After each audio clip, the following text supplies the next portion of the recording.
लंबे इंतजार के बाद सेबी ने यूएस, यूके, जापान, हांगकांग और सिंगापुर की तर्ज पर रियल एस्टेट इन्वेस्टमेंट ट्रस्ट यानी रीट्स के लिए दिशा निर्देश जारी किए और अब कई कंपनियां इस नए जरिए की मदद से फंडिंग की मुश्किल को हल करने की सोच रही हैं।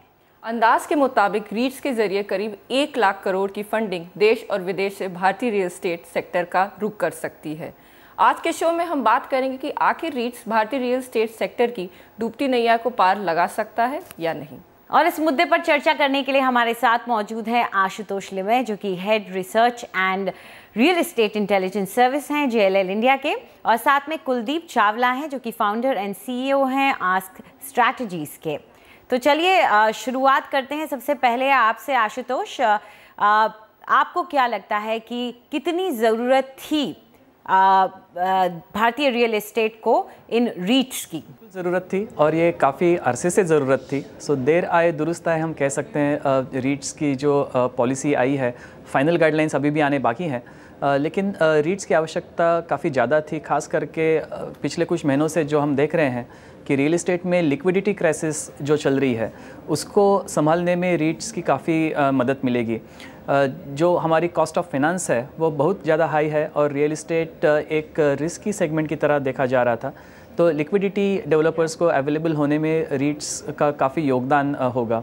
दूसरी चीज़ एक और भी है, जो हमारे रिटेल इन्वेस्टर्स हैं, छोटे निवेशक हैं, उनके लिए भी एक अच्छी न्यूज़ है, क्योंकि मात्र 2 लाख की इन्वेस्टमेंट साइज़ से वो रियल एस्टेट क्षेत्र के इन्वेस्टमेंट का पार्ट बन सकते हैं। उन्हें ये ज़रूरी नहीं है कि एक्चुअल प्रॉपर्टी खरीदनी पड़े, तो निवेशकों के लिए भी ये अच्छी चीज़ है, डेवलपर्स के लिए ये अच्छी चीज़ है।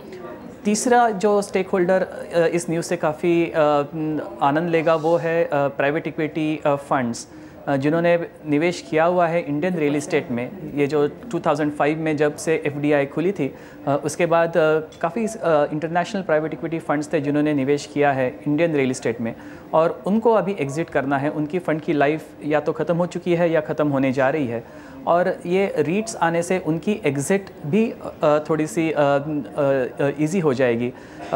जैसे कि सॉवरिन फंड्स और पेंशन फंड्स जो थोड़े से सिक्योर रिटर्न्स में भरोसा रखते हैं, उनके लिए एक नया एसेट क्लास खुल जाएगा। तो ओवरऑल मैं ये समझता हूँ कि रियल एस्टेट इंडस्ट्रीज़ के लिए रीट्स का आना एक अच्छी न्यूज़ है और बिल्कुल ज़रूरत के समय ये हो रहा है। कुलदीप, सबसे पहले तो हम सभी जानते हैं कि रीट्स का आना अच्छी खबर है, लेकिन जिस तरह से जिन नॉर्म्स के साथ ये आ रहा है, क्या आपको लगता है कि जितनी उम्मीदें थी उन सब पर ये खरा उतरा है?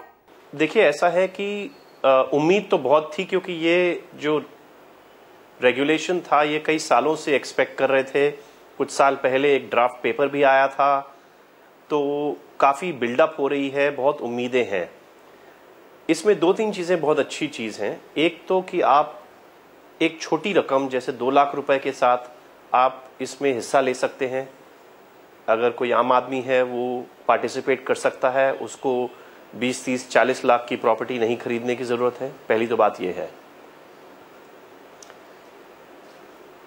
दूसरी बात यह है कि अगर आप डेवलपर की नज़रिया से सोचें, तो अगर इसमें 50% जो A ग्रेड की इमारतें हैं, अगर वो भी मार्केट में आ जाती हैं, तो करीब 50-60 हज़ार करोड़ की लिक्विडिटी आ जाएगी।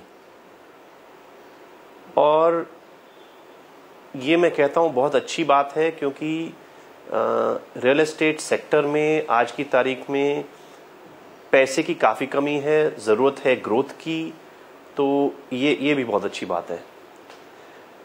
तीसरे तरीके से अगर आप देखें तो क्या होगा कि जो सर्कुलेशन शुरू हो जाएगी, डेड स्टॉक है वो सर्कुलेशन में आ जाएगा और पहिया फिर से चलने लगेगा। तो ये पूरी हमारी देश के लिए, इकोनॉमी के लिए बहुत अच्छी चीज़ है।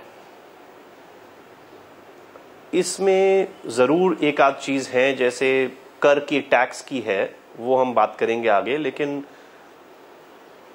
अगर आप ओवरऑल नज़रिए से देखें तो ये अच्छी चीज़ है।